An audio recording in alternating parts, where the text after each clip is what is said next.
La desintegración radiactiva es un fenómeno natural en el cual un núcleo atómico inestable pierde energía mediante la emisión de partículas o radiación, transformándose en un núcleo más estable. Este proceso ocurre de manera espontánea y aleatoria, pero sigue patrones predecibles en grandes cantidades de átomos. Los núcleos de ciertos elementos, llamados isótopos radioactivos, son inestables debido a un exceso de protones, neutrones o energía. Para alcanzar una configuración más estable, estos núcleos emiten partículas subatómicas como partículas beta, alfa o gamma.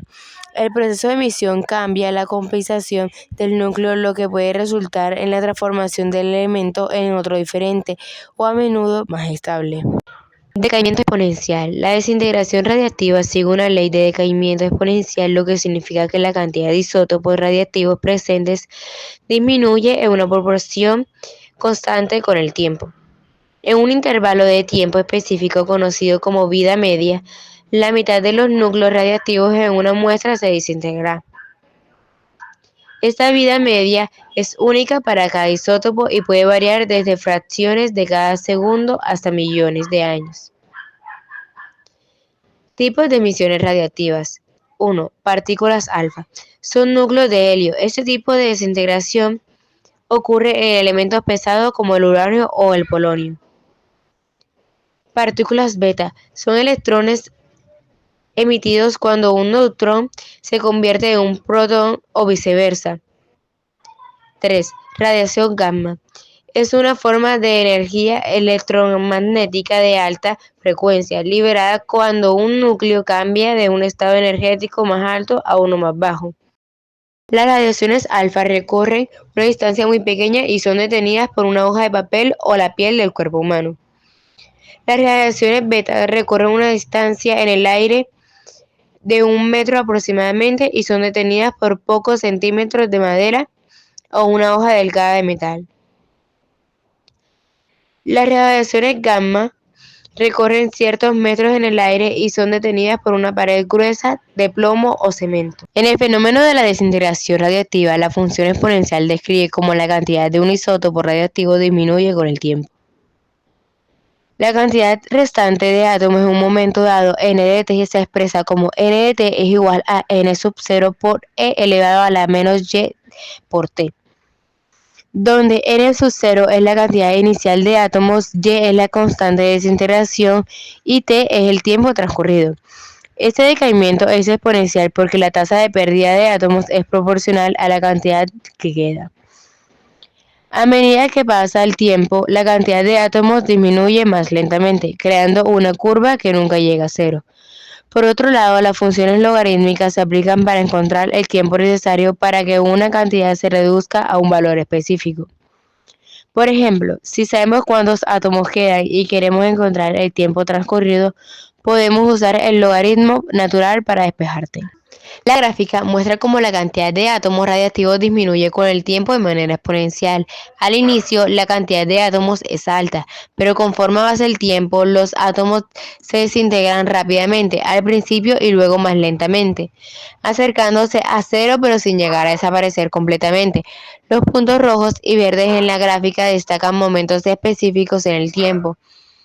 A los 5.730 años cuando quedan 50 átomos y a los 11.460 años cuando quedan 25 átomos. Esto ilustra cómo la desintegración es más rápida al principio y luego se desacelera progresivamente, siguiendo el patrón de una curva exponencial. Cambios en los parámetros. N sub 0, cantidad inicial de átomos. Cambios en los parámetros. N sub 0, cantidad inicial de átomos. N sub 0 es la cantidad de isótopos radiactivos que tenemos al inicio del proceso. ¿Cómo afecta el fenómeno? Si aumenta N sub 0, la cantidad inicial de átomos es mayor, por lo que el gráfico empieza desde un valor más alto, aunque la tasa de la desintegración siga siendo de la misma.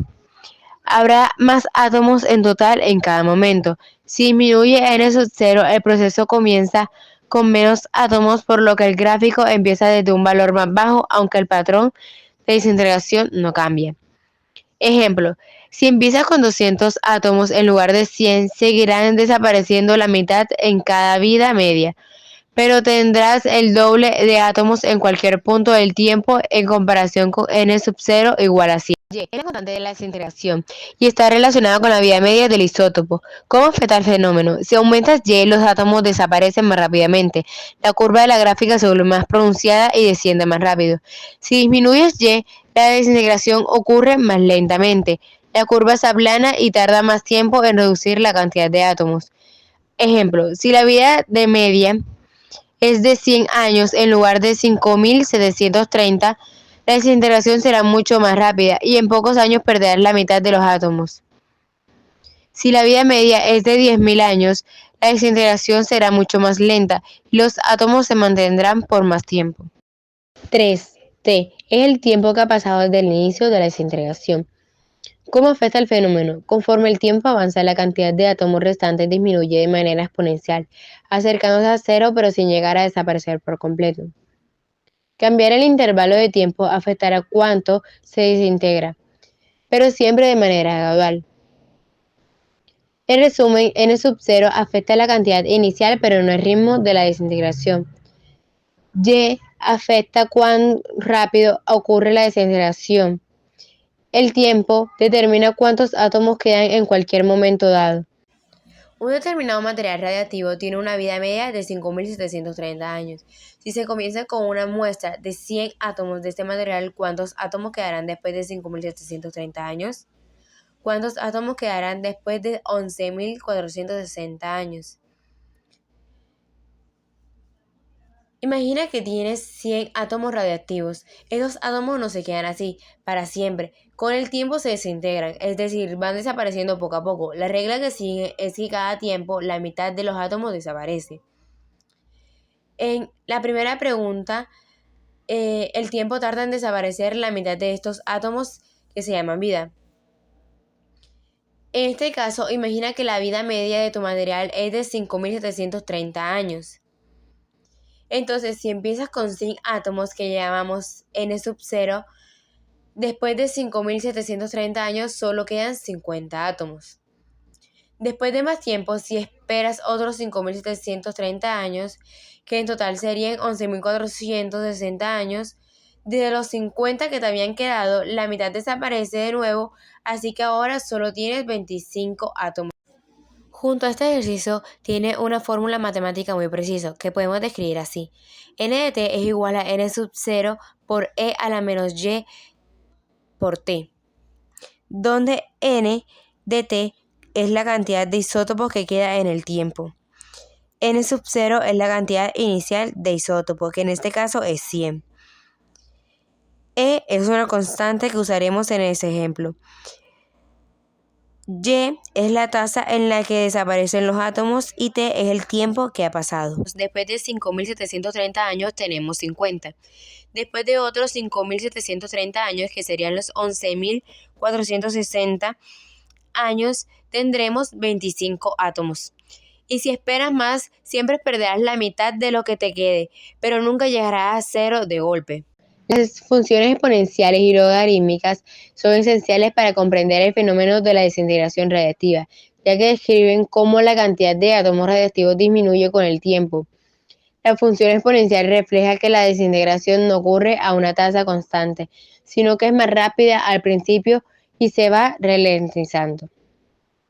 Por otro lado, la función logarítmica permite calcular el tiempo que ha transcurrido para que una muestra radiactiva alcance una cantidad específica. Estas funciones son cruciales en campos como la datación por carbono, donde se determina la antigüedad de objetos, y en la medicina nuclear o el manejo de residuos radiactivos, donde ayudan a predecir el comportamiento y la seguridad a lo largo del tiempo. Sin estas herramientas matemáticas no sería posible realizar estas aplicaciones con la misma precisión y eficacia.